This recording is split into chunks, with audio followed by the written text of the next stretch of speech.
And welcome to the Northland Sports Page. Brian Prudhomme, Dave Cook, Topher Davis.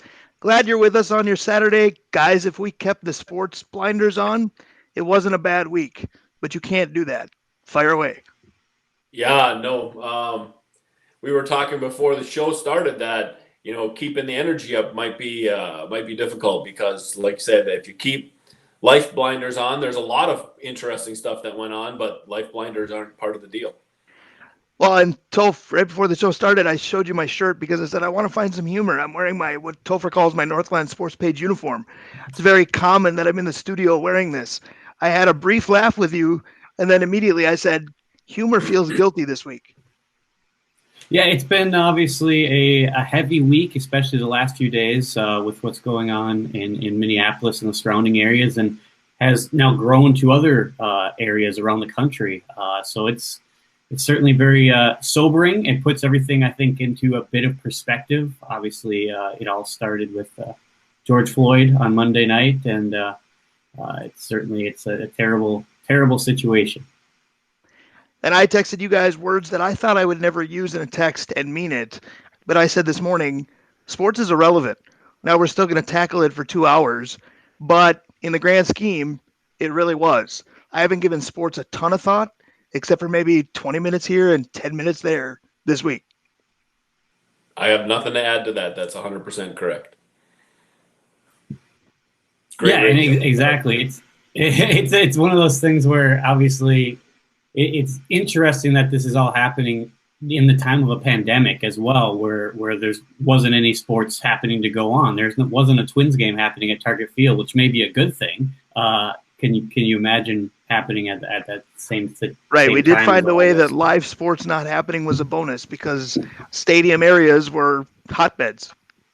Yeah, exactly. So praying that they're able to find some resolution. Praying for the family of George Floyd and that they're able to bring justice there as well. Well, and it's interesting that you mentioned the pandemic because, again, if you just kept sports blinders on, there was resume date for the NBA, playoff format for the NHL. Baseball continues to be at odds, and we finally reached a time where COVID-19 was not a lead story, but look at why. Because, again, on the surface, this could have been a pretty darn good week. Instead, Dave, you and I have said we love this show. We've been at it for 2.5 years, but there are certain weeks where it's tough to get up for the show. And sometimes we meant literally getting out of bed because we were overworked with games and work and what have you. This is tough to get up and put on a different face. Yeah, it is. It's my alma mater, Topher's alma mater, the team that I do most of my work for, the Scholastica Saints, had a huge week, and we should be just thrilled to talk about it, but the luster's off, so it is. So be it. Well, and hopefully we will be because we are going to have Jesse Robinson come in and discuss that. It is a huge move. And speaking of huge move, I don't know if you can call it huge, but it's a good one for us. We've had fun with this YouTube format. I haven't had fun with the visual piece. I lost my favorite catchphrase, and I also look like I said the lead singer of Alabama these days. But we don't have to be a visual medium starting in a week. That's good news as well. It is because the mohawk isn't growing quite as well as I thought it would because there's nothing on top. And so it'll be good just to shave the whole thing down again and be presentable and be back on the radio just in time for video not being a radio medium. Now, Topher, whatever Dave just tried to say there, I know what he's getting at. And I'm glad he mentioned it because I was disappointed. I do have a haircut on Wednesday. And in COVID-19 era, it's the little things. And I'm really excited for that haircut. I finally get to be presentable. Nobody's going to see it.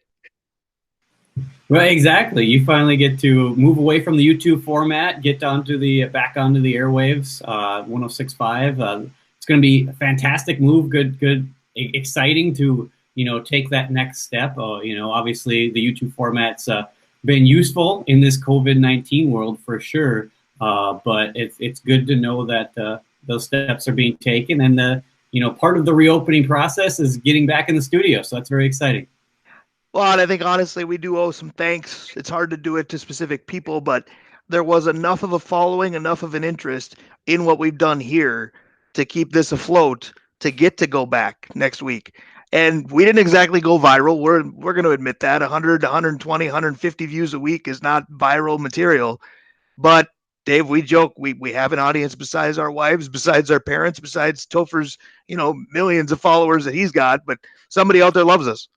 Yeah, and bringing it back onto the radio and hopefully, I'm going to say rewarding, that's the wrong word, but showing appreciation for the people that followed us on YouTube, being able now to flip back over to the radio and maybe use the app that we were just hearing about when we flipped over to the post-COVID time in our lives. Right. And I couldn't be happier that we are going back to the radio. But are there going to be anything that you miss about the YouTube format? Because sometimes it's fun to, get the glimpse into your home kind of thing. I've got the aerial lift bridge background every time. Dave, you catered to a background for the show specifically. Topher, yours looks like a trophy case basically behind you. It's pretty awesome. And we were just a little bit more laid back, which is good. But there's the rush of being live too and knowing that you're probably reaching a lot more people. Are we going to miss this a little? I will, but not enough to not be thrilled about the alternative. Yeah, I think that's accurate. It's kind of nice to be able to, just get prepared, then come on over, fire this thing up, and see you guys right there. There's a lot more having to get up, drive over, here, there, and everywhere. But yeah, I think that this format has lended itself to a couple things. Being able to see our guests, being able to, I think, be aware of some of the things maybe we can take to the radio that we've learned here. I was telling you guys earlier that I've been doing video for the job, and I'm not sure how comfortable I would have been without this format. So yeah, I'm 15 shows in. I'm not sure I'm comfortable anyway. Topher, go ahead. I am the not a visual medium guy. I'm proving it week to week. Oh, it's funny. I think there will be some, obviously trying to figure out the background situation and all that stuff. But learning some of the technology as well. I'll tell you the truth, how to upload all this stuff onto YouTube, how to try to make stuff better. I hope, obviously I think the product's gotten a little better throughout as I've been able to try to figure some technological stuff throughout there, but just trying to fly by the seat of our pants and get something out there for some people. It's been fun to learn and learn quickly. Yeah, Brian, I think that's one thing that needs to be repeated for people that don't know. Topher's been the technological guy behind this, and he has, had to edit things out. We wouldn't have known how to do that. I mean, he's done yeoman's work to make sure this is quality. Well, and not to mention, you've made him have to edit things out. Well, we get off the radio, and one of us knows to keep it clean still. The other one's Dave Cook. Again, as it is, Brian Prudhomme, Dave Cook, Topher Davis. But you're right. Topher's been the techie giant, if you will. I've never liked the idea of just being the talent and you just go talk. But when it comes to this kind of thing, that's about all I know how to do. And even in the beginning, I wasn't very good at that. You look back at the very first one that we did, and I was more worried about what is my webcam doing? Why do I look like Casper the Friendly Ghost? The tech product has gotten better. I have human color back in my face. We came a long way, but I'm going to be happy to be rid of it only because it means the radio is what this was initially meant for, and that's where we're going. And we're one step closer to normalcy. And I don't know what that looks like anymore, but the way it used to be, this is one step closer to that. It is, but we also might not know what that means, as you mentioned, because we think there's going to be limits on who can be in the studio. So it's going to be no guests in with us. Probably going to be not three of us in a building. It's instead of being computer dependent, the telephone is going to be our best weapon.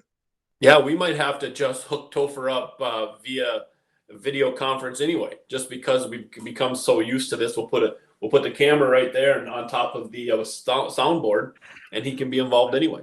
We'll have to see if there's a way that we can mic him through the computer because we're going to be so used to looking at him anyway. And that's true. Again, my top catchphrase is radio's not a visual medium, and it isn't. But we got very used to seeing every bit of emotion that every person put into every word they said. That's been the huge advantage of doing it this way. Yeah, that's true. We get a chance to see where each other are coming from.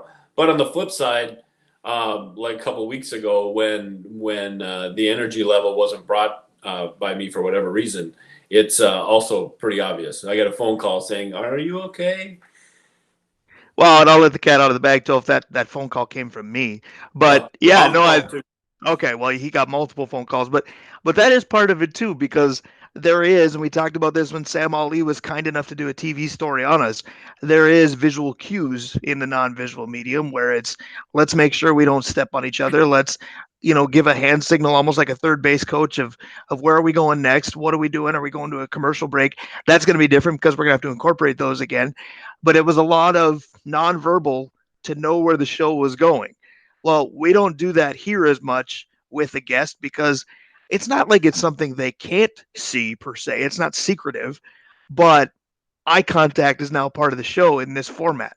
And when you're not doing that and when you're distracted by something, someone who maybe isn't doing this week to week is all of a sudden completely distracted and then everything goes off the rails. So it's going to be different, but hopefully it's like riding a bike. But newsflash, I suck at that too. But I think it'll be nice to get back into radio in a week. Yeah, I agree with you, Brian. It's going to be something getting back on the horse for the first time in a while, and I bet you're not great at that either. Well, I don't know. I did do horseback riding as a child, and my wife adores the idea. So you're right, but if given the two options, I mean, if you want to fill the next 15 minutes until Jesse Robinson joins us, we could do it on things that I'm not good at. But if you want to give me the choice between horseback riding and bicycle riding, I'll take the horse. That sounds like a t-shirt. But anyway, what I'm most proud of there in the last 2 minutes, I saw both of you laugh, even though one was muted. And again, we thought laughter wasn't going to be possible today. On the whole, for the big picture, maybe it's not. But we got there. It does happen. We've said from the beginning that this is to be therapeutic in a tough time. Probably the most challenging today. Well, I just want to know, I want a bit of clarification. Does your wife find it adorable to possibly go horseback riding with you and have a nice, romantic horseback ride? Or does she find it adorable, the thought of you riding a horse? Can I say both? Or it's probably closer to neither. She would rather, and she did this in Hawaii, she would rather go horseback riding on her own because she's actually quite good at it because of her upbringing. Again, this is I'll take things Brian Prudhomme sucks at for 500. So it's not the point, Topher, but she would love it. Topher, it's the visual. If COVID keeps going on and Brian can't cut his hair, it's the Fabio look while he's on top of the horse. So you're saying who's got the better mane, the horse or me? Is that what you're asking? Exactly. All right, so let's get off this topic quickly before I just get off the proverbial conference call. I'll get off the horse. I'm going to get off my high horse here for a minute and change topics a bit. But we do want to dive into what did happen in sports because to me, the NHL was the most interesting, partly because our favorite team would be in the postseason, but they seem pretty close to getting this going. And if you look at it, all of a sudden you like the fact that the Minnesota Wild are there. And I'm not going to lie, I kind of like their chances as well. Vancouver in round one, let's go. Well, we get healthy, right? The guys that were beat up, our older players are got a little, they'll have some legs underneath them, and they're super important to whatever we can do. So if we can have them back rested, yeah, you're right. I'll roll our dice with that. I think you're absolutely right. I think it's the way the Wild were playing heading into this shutdown and that whole situation. Obviously, that's going to be the wild card for literally every team is who's able to come out and get this thing going quickly, how our team's going to gel together, who's been actually working out as much as they can during this whole COVID situation, who's going to have dead legs right away. It'll be interesting to watch. It was exciting to see the format be put out. It'd be fun to watch that whole playoff situation through the 5-game play-in round and then 7-game series to play for a Stanley Cup. Let's go. It is as fair as they could make it, I think, allowing teams that had a shot at making the playoffs so that they still have a chance. But maybe they went a little too far with Chicago and Montreal, a couple of teams that were big-time sellers and didn't look like they had a chance to make the playoffs at all, and they got a chance. So I think it all depends on how those teams play out. If Tampa Bay goes and gets knocked off again in the first round like they did last year, they're going to be complaining about it again. Well, and that was kind of my question because I think due to the COVID era, and maybe I'm the only one who uses that phrase, but I'm just going to keep using it, the delay in the season kind of puts an asterisk by whatever happens. Well, with this expanded format, does that asterisk become even more bolded, if you will, because there are teams, Minnesota Wild included, they were close. They were on the cusp of maybe making a run. Dave would say they were on the come when it got taken away from them. But at the same time, if they make a nice run, if they, God help us, become Stanley Cup champions, is it really truly going to be a championship because it was, they made up the rules to play it differently, and you weren't even in a real postseason. Maybe, but there was a really good article regarding baseball and 82 game seasons and what if somebody hit 400? And would there be an asterisk next to that? And the argument was no, because everybody will understand what went on at that point. That you don't need to have that. It will always be in the record book when you're talking about it. The narrative will always be Williams hit 400, Josh Donaldson hit 400, but that was the year of the COVID. It's not going to need an asterisk. Well, to me, then the answer is yes to both. You can understand, but still put the asterisk there. Topher, I know you wanted to jump in because to me, we make arguments about small sample sizes or, this person missed half a year due to injuries. So, how good is that stat line per se? Well, the injury was global, but half a year is gone. I think there would be an asterisk with an understanding. I don't think you would treat it the same way you would 162 or even 144 of hitting 400. Yeah, I think the hitting 400 argument and the value of the championships argument is a little different. I think that absolutely, if whatever team wins the Stanley Cup this year, they earned it. They put themselves in a position to be in the top 24. So, granted, maybe that wasn't the hardest thing to do, but not every team's in it. And they put themselves in a position to then go on a difficult run after this happens.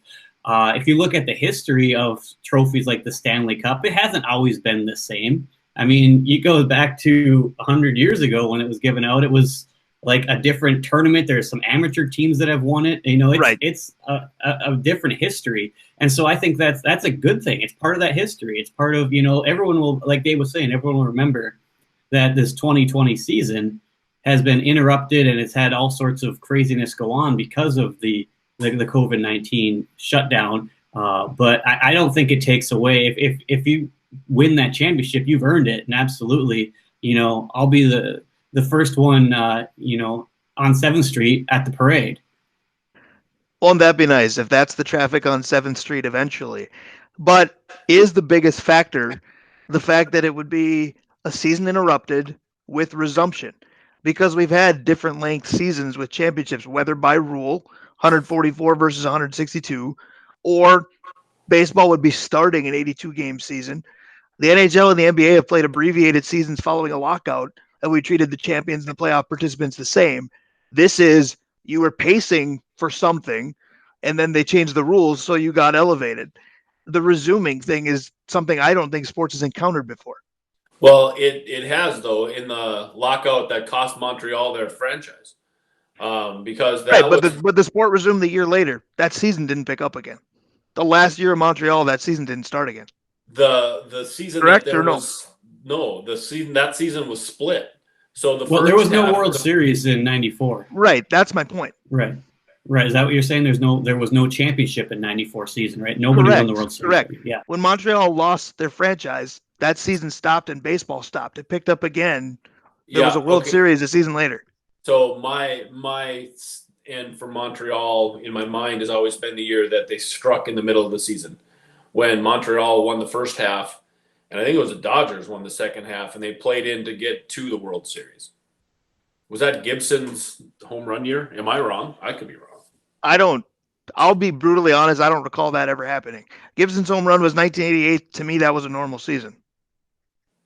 Yeah, Topher, you got anything on this? I know. I don't remember specifically the teams having halves to go to the World Series. I know in that '94 season might have been the best Expos team ever. Montreal was killing people, and that season stopped like 115 games in, and it didn't resume until the following season at 0-0. That season they just shut. 1981. Sorry. Okay. 1981 split in half. Montreal won the first half, and then they had to play the team that won the second half to get in. Okay. So my apologies to any older viewers because I was 2 and did not know that, and I don't know how that never came up in history to me. So I stand corrected. Resumption has happened apparently before, but I guess for me, in my following lifetime, it would be different. And to I guess at least make my point somewhat valid, I don't recall different playoff expectations happening. Yes, you can say halves are different than winning your division from start to finish, but you still had to finish first in some sort of form. where the Wild went from 10th to, in, where Yep. 10th wouldn't be in normally. It's Yeah, like no, playoff expansion without having to pass it as a bylaw kind of thing. it's everybody wants to make a tight tournament like college basketball has, and this is an attempt at that. The question is going to be, where do they play it? I would have told you Tuesday that Minneapolis is probably the place because there's so many arenas that have, TV capable arenas. It's not just sheets of ice. On Vegas, I heard a thing on Vegas the other day, and they have all kinds of sheets of ice, but really only one arena. Well, in Minneapolis, there's 3 arenas you could play in tomorrow, and well, you could play in soon. And places like Braemar and whatever, without a ton of work, you could play NHL level games at. So it'll be interesting to see where they end up actually playing. Well, and it's going to be even more interesting because, yes, some of the major hub cities, including Minneapolis, St. Paul, were fairly obvious choices for the tradition of the game.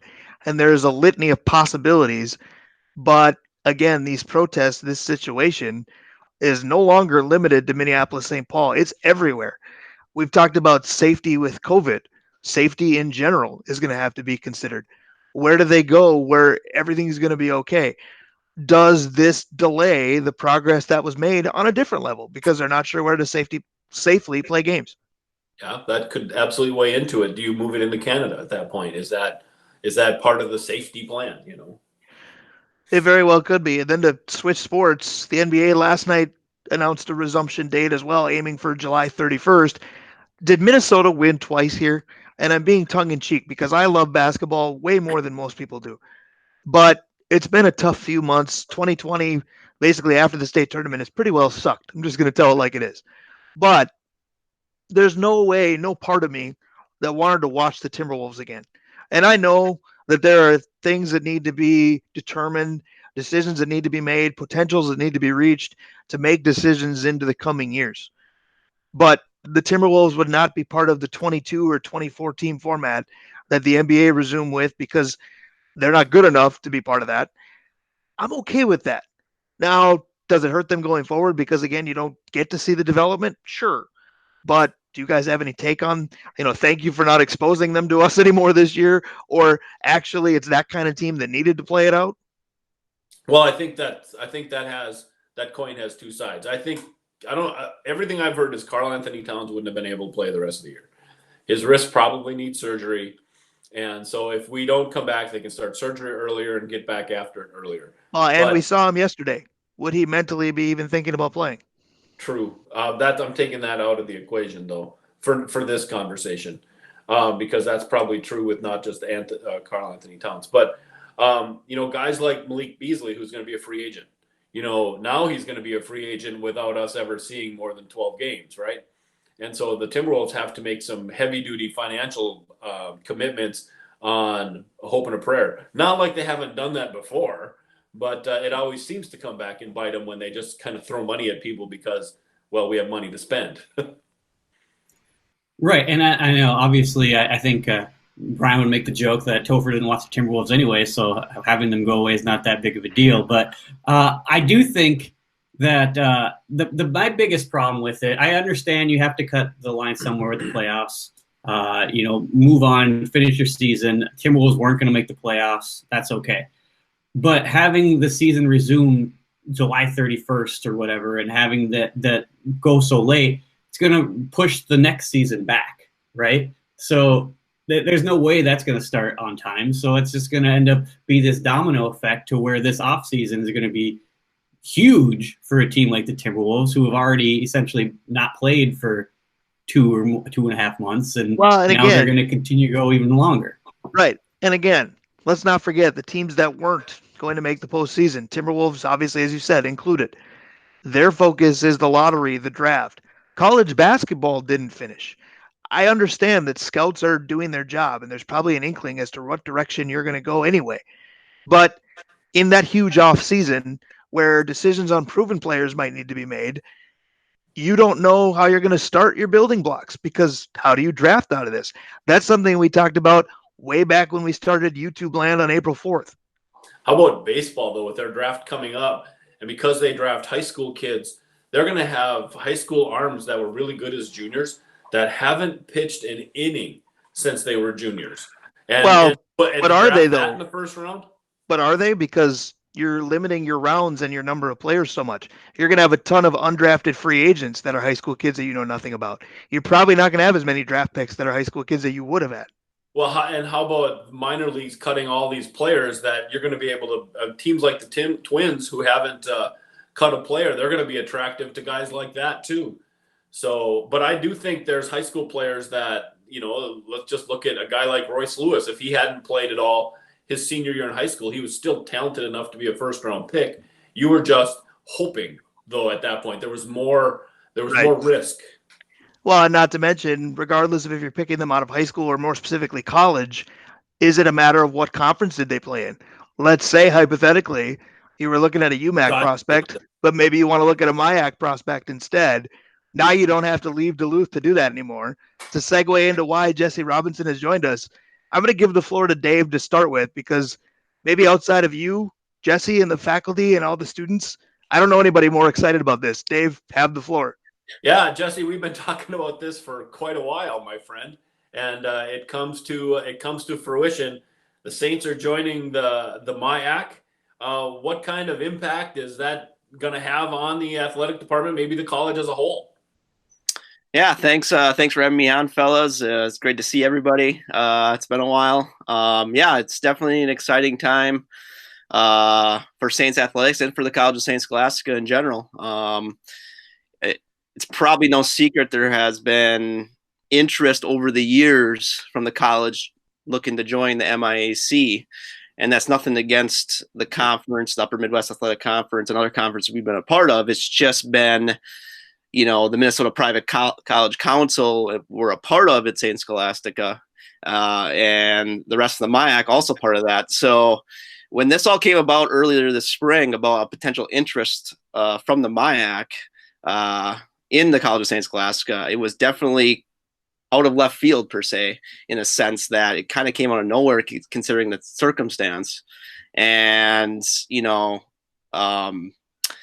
we did a pretty good internal dive after that initial, there might be a interest. So we did internal pros and cons, and Franco Bari, our athletic director, did a tremendous job working with Barbara McDonald, our president, evaluating the pluses and minuses. And it just happened so quick. And all of a sudden, Wednesday's announcement came that we're joining the MIAC. And yeah, definitely exciting times, different type of challenge ahead. But I think everyone's looking forward to it. So you mentioned how quick it happened. And in one breath, that's 100% true. But in a breath we just had a minute ago, we talked about, well, this has been kind of on a burner. I won't call it a back burner, but it's been at least on a burner for years. So was this a long process or was it a short process? Because, I joined the Saints family in 2012. I've heard about it ever since. But all of a sudden, Wednesday, when my phone went off, I went, whoa, was this a shock or was this about time because we were getting here? It was, I think, the way it came about, because there's always been interest from St. Scholastica to the MIAC over the last, I would say, 40 years. This was the first time where it was the MIAC approaching us, and that's where the biggest shock came in. And it was like, and considering obviously the time we're in right now, it was, like I said, it came out of left field. So I think that's been the biggest difference in this whole process. But yeah, there's been a mutual interest, and the fact that they came to us, and we laid out parameters. Franco did a great job laying out parameters as far as what the transition would look like, not only from an athletics department standpoint, from an institutional standpoint. And Franco and Barbara, worked together on that, and we came out, and the decision was made on Wednesday, and yeah, we're looking forward to the MIAC in 21. Leadership is a beautiful thing, isn't it, Jesse? So my question here is the hockey team.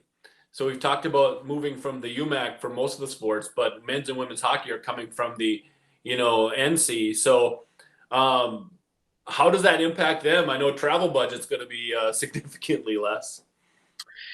Yeah, that's a big part of this move. Obviously, when Franco came on board, our athletic director, and then Barbara, they have the same vision about student athlete experience. And and travel, not only with our hockey programs, Dave, but also our football program, is going to be significantly less.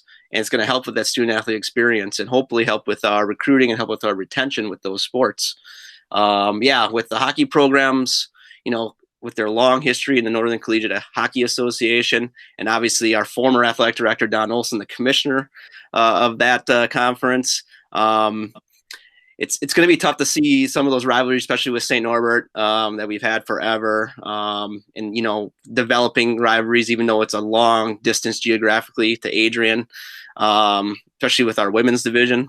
I want to jump in while you're talking about rivalries. I was going to ask, tongue in cheek, but not totally, is it okay to still hate Northwestern? I mean, it's going to be different, but I just want to know from a personal perspective. I think it's fair. I mean, we're gonna keep as much of those rivalries as possible. We played Northwestern twice this year in football. Knock on wood. That's a whole different discussion. And then obviously UW Superior across the bridge. I mean, we're gonna try to keep those non-conference traditions and rivalries as intact as much as possible. Yeah, and Jesse, you talked about how this has kind of been brewing within St. Scholastica. There's been an interest for a long time. I know when I was a student there 18 years ago, there was talk about, I wish we could get in the MIAC. It would be a great thing to have happen. Obviously, a big precursor in the MIAC having interest was St. Thomas leaving the MIAC. When that development happened, was there any more within the athletic department like, oh, there might be an opening within the MIAC? I wonder if this is going to spur anything. Did that specific instance, when that happened, really spur any discussions? Yeah, I think that's a good question, Topher. I think when the announcement was made about St. Thomas leaving last May, there was that type of maybe opportunity to kind of reach out to the MIAC and be like, hey, if you're interested, we'll be here. If that had anything to do with it, I don't know. But I think the fact that with obviously McAllister football not being reinstated in the Midwest Conference, and the kind of the perfect storm per se of also, St. Thomas, like you said, leaving, and then McAllister having an opportunity to come back to the MIAC in football, I think that grew up, that gave maybe the College of St. Scholastica an opportunity to be more visible. But I think, like you said, 18 years ago, I think our last very formal application process was the late 90s, where we really tried to go after the MIAC. The biggest thing there is how much our athletic department has grown since then. I think our profile has grown, and I think that made a big part of our attractiveness to the MIAC. And it's not just a football thing, but also women's hockey, track and field, men's and women's golf. So I think those are, to be a part of 20 of those 22 MIAC championships, I think that was a key part as well. So Jess, you were talking about not just the athletic department impact here, but you talked about the MIAC's impact on the institution. What kind of things are you talking about? Well, obviously, being a grad, Dave, you understand Topher, you understand our Benedictine values, and you look at the MIAC core values of, the quality athletics, the academics being a big part, student athlete well-being and integrity. We fit very well within that institutionally.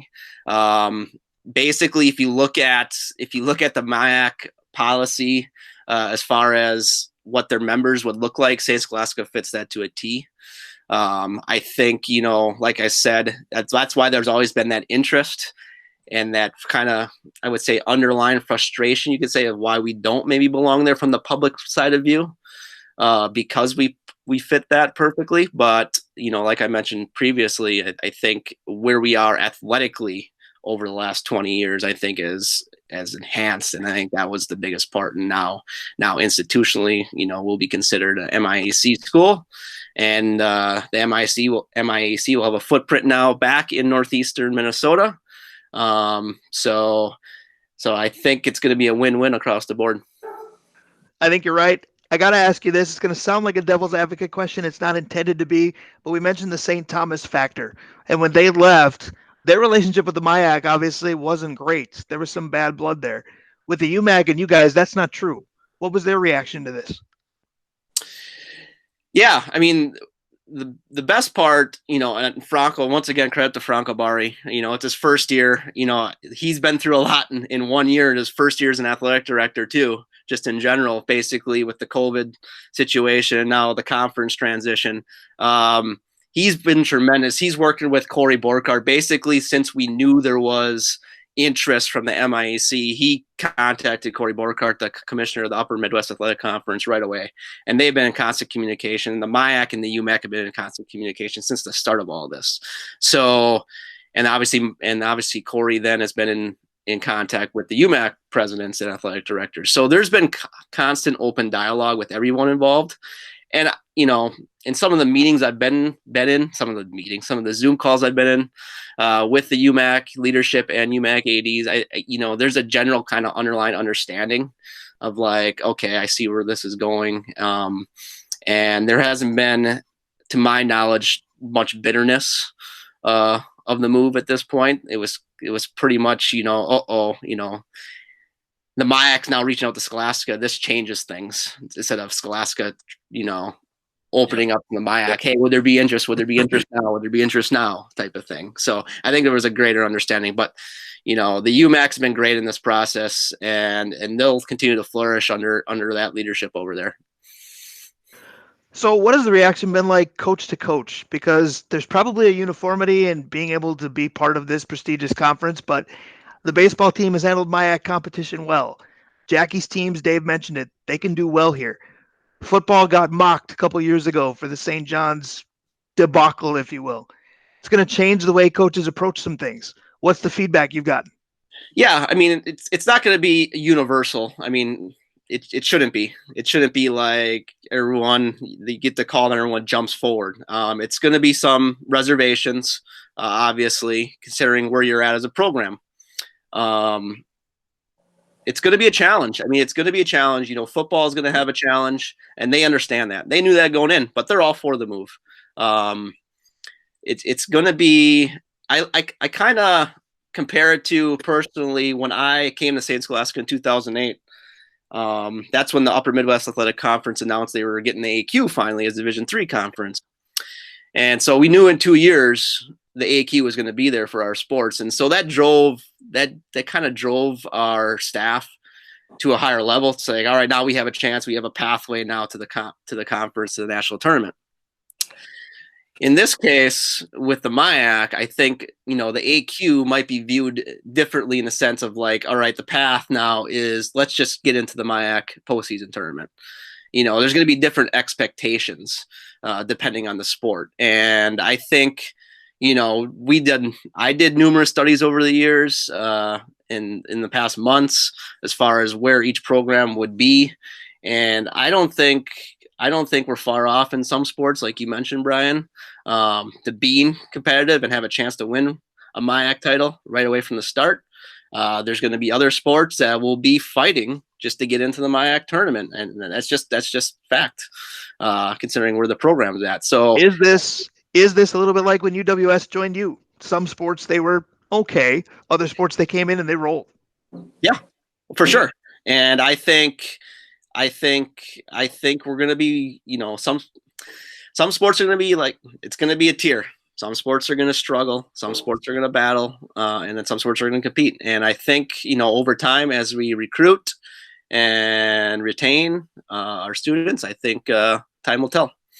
So, Jesse, I think one of the most interesting coach/sports situations here then will be Coach Ritchie, who hasn't even coached a UMAC game. He had a couple of games in Florida, and he'll have his first recruiting class is going to be kind of like, we don't have a conference right now, but we're going to the MIAC, and you're not really sure how I'm going to coach. How does that work for Coach Ritchie?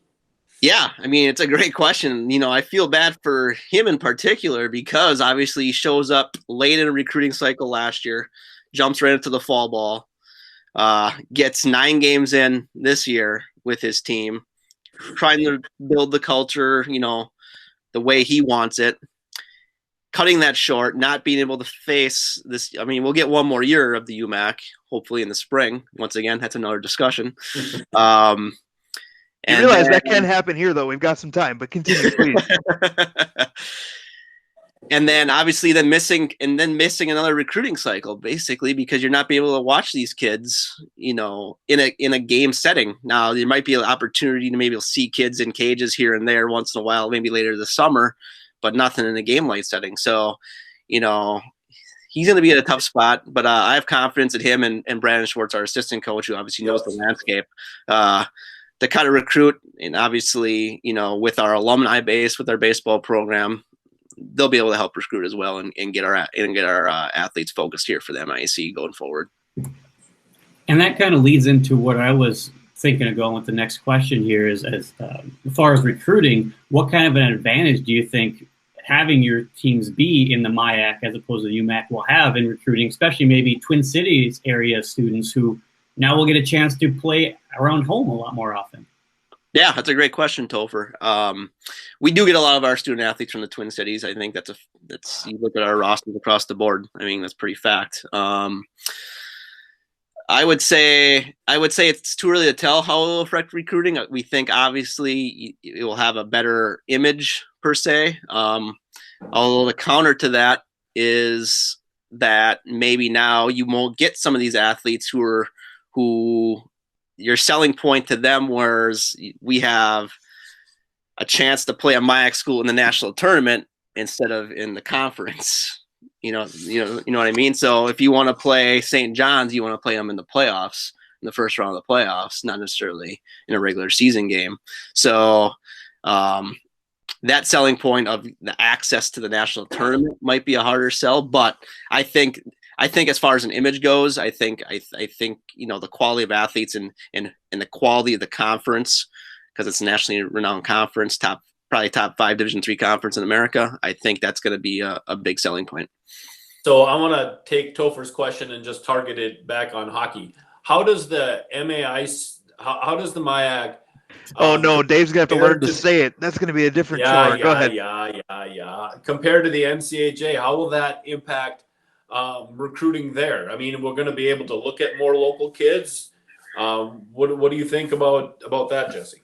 Yeah, the trend has been going that way. Obviously, we're in a head coaching search right now, so we'll see what the new head coach's philosophy will be, whoever that may be. Over the last few years, over the last 4 years or so, we've tried to get more local kids, and that's more so, and it has a lot to do with maybe economics in a sense, as far as, obviously when I first came to St. Scholastica over 10 years ago, it was a heavy Canadian roster for our men's side. Now it's more local, and that's a little bit of economics, but it's also good to drive that local force. And we've done a great job recruiting over the last 3 or 4 years. As you know, Dave, senior class is pretty talented coming into this year. But it goes back to Topher's question a little bit about there's going to be arguments on both sides where a lot of the hockey kids grow up in this junior world where they don't mind the travel as much. They don't mind the 3-day travels because they're used to that in the junior leagues. So there could be that where you don't have that anymore. But I think, like you said, back to the local kids, I think playing all these Minnesota schools now and reducing that travel will help definitely get those kids. Yeah, I think that local kids are going to understand Augsburg more than they're going to understand Concordia, Wisconsin. You mean to tell me that football players won't pine for that trip to Greenville instead of going to Gustavus on a regular basis? Get out of here. All right, so Jesse, several times you've said that's another discussion in pertaining to next year. I want to have that discussion because it's been a tough time, and CSS has kind of been a bevy of good news between the MIAC move this week and the talk of opening to on-campus learning next fall. To me, that leans to possibly sports. We don't know, but where are we? We don't know. So obviously with President McDonald's announcement on Thursday, I think that was Thursday, that we would be accepting, students on campus this fall. I think that's great. I think it's great news. Now we gotta make sure we're able to come up with the right plan in place to make sure we can do it successfully. So that's first and foremost. Then we come to athletics. So once again, I'm gonna reap the praises of Franco Bari, our athletic director. He's been on top of this from the start. He's on every committee you can imagine of, from an institutional to a state committee. He's all over the place. So he's on top of it. Our head athletic trainer, Tom Ream, has been working closer with him as far as guidelines, working with our doctors, trying to get our doctors involved as much as possible as far as what does it mean. The NCAA came out with something over the last couple of days as far as what does the return to sport mean and how can we successfully institute that. We had a conference call with the MIAC yesterday with other institutions. All the institutions plan to do the same thing. They anticipate the start on time, just like we do. So that's good news. As far as the guidelines the NCAA laid out, it's not really specific. Some of the institutions, right as of right now, I'd say across the NCAA landscape, especially the Division III landscape, some of the institutions will kind of follow what the NCAA is proposing. The Sports Science Institute in particular. And you got that area. You also have the state-by-state guidelines, and then you also have the CDC guidelines. So it's going to be a factor where each institution decides to fall in. You look at the Big Ten Conference, look at Division I, where you have like University of Michigan is kind of cautiously optimistic of football, and then you have the University of Iowa is like, we're going to fill Kinnick Stadium, packed house right away. So that's where the balance, I think, is going to come down to each conference. And as of right now, and this is going to change by the day, as of right now, I think the conference is going to be the key. And we're going to see a lot of regional decisions being made here over the next couple months. So what do you tell recruits? Because I just saw Stenny's, and he's got the best local class year after year lately. It's like he opens up the DNT, takes the all-area team, and says, yep, those guys are mine. I mean, it's pretty great. But I'm married to a teacher who has been told to prepare for anything, distance, classroom, what have you. Are you telling students prepare for anything? Yeah, our students are itching. Our students are itching to get back. Talking with some of our staff who's had numerous Zoom calls with our student athletes, and even some of our PSAs that, our current student athletes, they had to do the distance learning, but they didn't like it as much. They would rather do the in-person, which is funny because, once you're in it, you'd be like, you don't appreciate it until it's gone, basically, the in-class experience. So somebody needs to do data of how much cutting classes down once we resume, because in college, I don't know how often I went, but you got to think that'll change big time. Right. So we're full steam ahead. That's the plan. That's the ambition, and we're going to be as optimistic as possible. We're going to get plans in place to make sure first and foremost, our student athletes are as safe as possible, and our students in general are as safe as possible. So that's going to be the first and foremost thing we're going to focus on, and then whatever the NCAA decides here in the next month and a half, we'll see. If they have championships in the fall, great.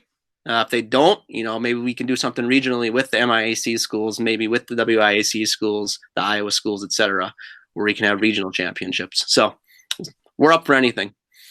So Jesse, as busy and focused as you've been over the past couple of weeks with this news, what do you think about some of the leagues that are coming back, like the NHL's plans or the NBA's plans?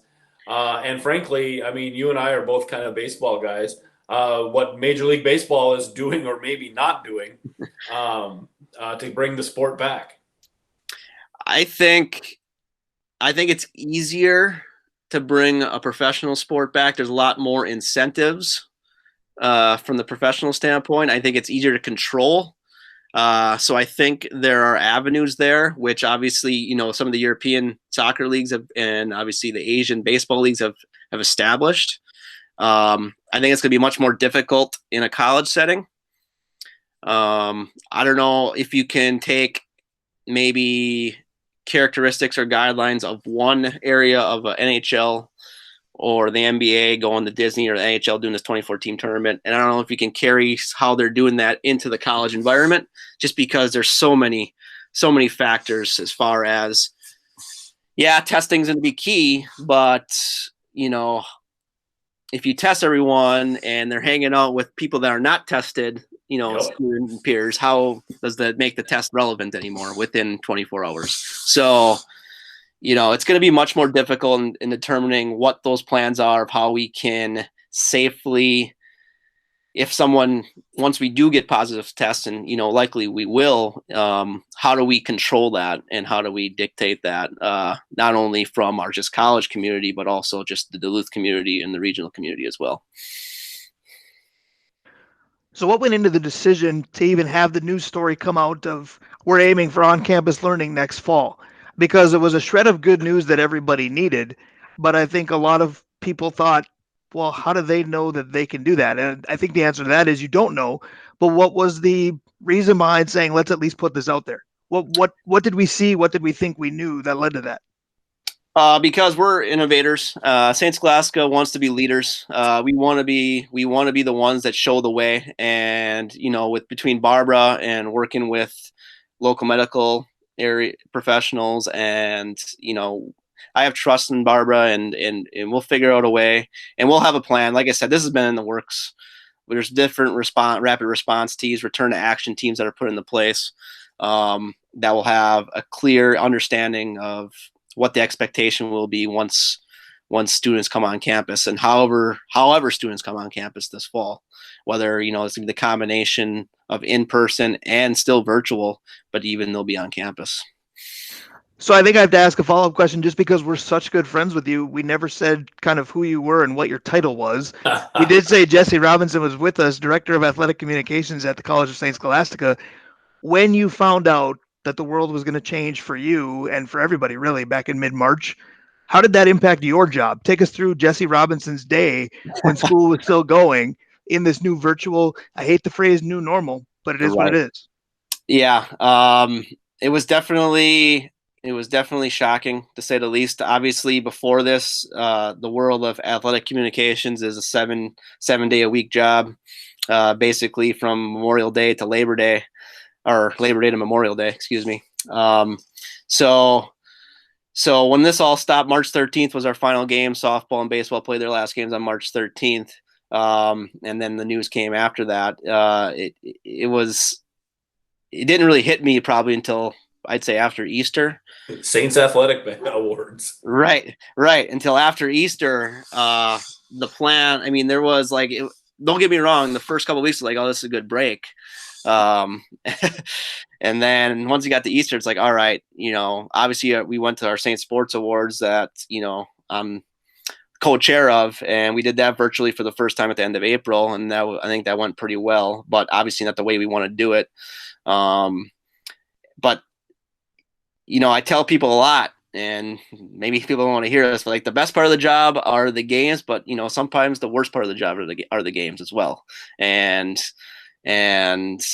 I say that in the sense that there's so much other stuff that has to go in with the position that sometimes games get in the way of the job. So, and as as Brian and Dave, sitting at Wade Stadium in mid-April during a doubleheader baseball game when it's high 30s, and maybe we're up by 8 runs on a team, and we're just wanting the game to be over. Not so hypothetically, yes. That's the situations where it's like, okay, but then there's the drama of the contests, whether that's a come from behind win, a buzzer beating game. That's the stuff you miss. And obviously, you've seen the student athletes every day, either in the offices or at the fields of competition. I mean, that's the biggest thing I miss right now. And as we get into after Memorial Day here, it's more so now we get into the point where let's prepare for next season. I'm preparing for student athletes will be coming on campus here mid-August. So that's what I'm preparing for, and that's what I'm looking forward to. I kind of want to know a little bit more about how did the moment you found out, was it something you found out through the athletic department that the seasons would be called off? Is it an NCAA thing? How does that news get to you? So it was funny when the NCAA came out with the announcement that they were discontinuing the winter championships and the spring championships on March 12th. So at that point, we kind of knew the writing was on the wall, as far as the possibility of our spring sports not be able to finish. The disheartening part with that was we also had 2 Nordic skiers that were right in the middle of winter championships. They were able to race the first day the announcement came right after that first race, and they weren't able to compete in the second race, which we had high hopes for that second race for the national championships and our skiers. So that was disappointing for them. And then obviously our spring sports, and then, working with Franco and then Barbara, at first it was like, all right, spring sports can still continue after spring break. And then as the days went on, it was not looking likely. And once the conference came in, it was a mutual conference came in and said no more regular season contests we made on March 16th, I believe. And that was it. So Jesse, you talked about the things that we missed due to COVID. Is there a silver lining anywhere besides not having weighed in 35-degree temperatures? Is there any kind of efficiency that you've learned in the processes that you folks do that you say, next year we're going to have kids there, we're going to be in the office again, but I can take this process and implement it, and I didn't think of that before this?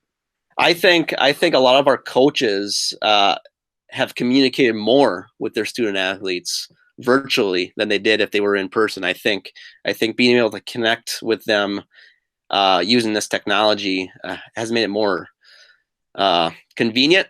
And I think it's good to stay in touch with them a little bit easier. And I think, it's kind of taken, once again, like I said, with in-person class, it's kind of taken for granted when everyone is there, and you just don't think of it doing as interacting as much, especially for our out of season coaches.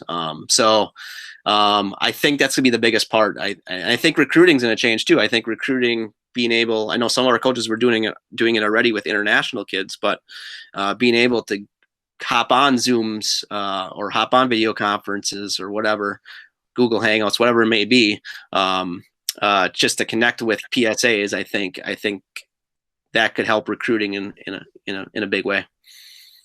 Well, I can tell you, Jess, that this has been a really good week as an alum, as somebody who cares passionately and works side by side with you. Frankly, I'll be glad to get back and work with you side by side. I hope Hope is doing well as well, and really want to say thanks for coming, and let's go Saints, huh? Yeah, thanks for having me. I hope to see you all September 5th, Public School Stadium. Our football team plays Hamlin. Coincidence to open the year. So hope to see you all there on September 5th, and keep up the great work. Great keeping the content flowing through all this, and looking forward to hearing you on the airwaves next week. That it's good to know that somebody wants to listen to us. We appreciate that, man. There are some people that you just see them and your face kind of lights up. For me, that's you. I appreciate this. Thanks, Brian, and keep on the great Saints content.